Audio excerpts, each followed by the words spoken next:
देखिए, ये जो पैरासिटामोल सिरप है, ये मध्य प्रदेश शासन की नीति है। जो भी हमारे स्टोर में दवाइयाँ रहती हैं, उनकी सतत मॉनिटरिंग होती है। सतत मॉनिटरिंग का मतलब है हर माह 5 कोई भी रैंडम सैंपल हमारे दवाइयाँ ले लेते हैं और उसको फिर हम जाँच के लिए भेजते हैं। ऐसा नहीं है कि और ये जो दवाइयाँ, ये सारी दवाइयाँ ऐसी होती हैं, जब भी आती हैं तो उनका एनएबीएल की रिपोर्टिंग होती है और एनएबीएल की रिपोर्टिंग के आधार पर ये दवाइयाँ मरीजों को दी जाती हैं।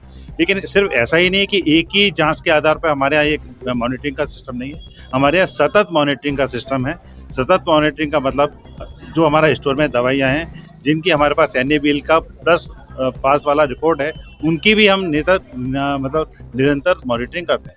तो अभी एक सैंपल है, उसका एक बैच है, तो बैच जो है अमानक बताया है, तो जो उसकी प्रक्रिया होती है, जो एक निर्धारित प्रक्रिया है, उसमें जहाँ-जहाँ वो दवाई गई हुई है, उसमें हम सूचना देते हैं कि भाई इसका उपयोग नहीं करना है और जो भी आपकी दवाइयाँ हैं, वो हमारे को वापस कर देते हैं और वापस आने के बाद 2 चीज़ें हो सकती हैं, या तो हम इनका दोबारा एनएबीएल कराएँ, यदि चूँकि ये जो बैच है, जैसा मेरे को बताया गया है, ये अगस्त 2026 में खुद ही एक्सपायर होने वाला है।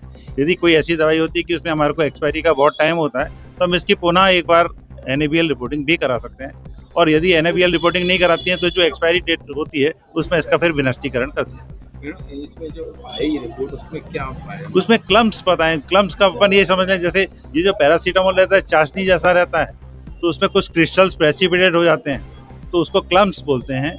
ये क्लम्प्स के कारण इसको अमानक किया गया है। बाकी इसमें ऐसा कोई कंटेंट में या इसकी ड्रग की स्ट्रेंथ में कोई कमेंट नहीं है।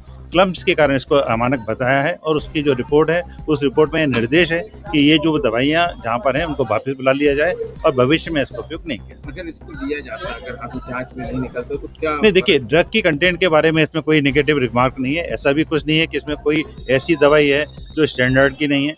लेकिन ये है इसकी जो फिजिकल क्वालिटी है, फिजिकल क्वालिटी मतलब देखने में जो अपने को दवाई लगती है, उसमें कुछ प्रेसिपिटेट्स पाए गए। बाकी जो डोज़ का स्ट्रेंथ या दवाई की ताकत, इसके बारे में कोई भी कमी होने का उल्लेख इस रिपोर्ट में नहीं है।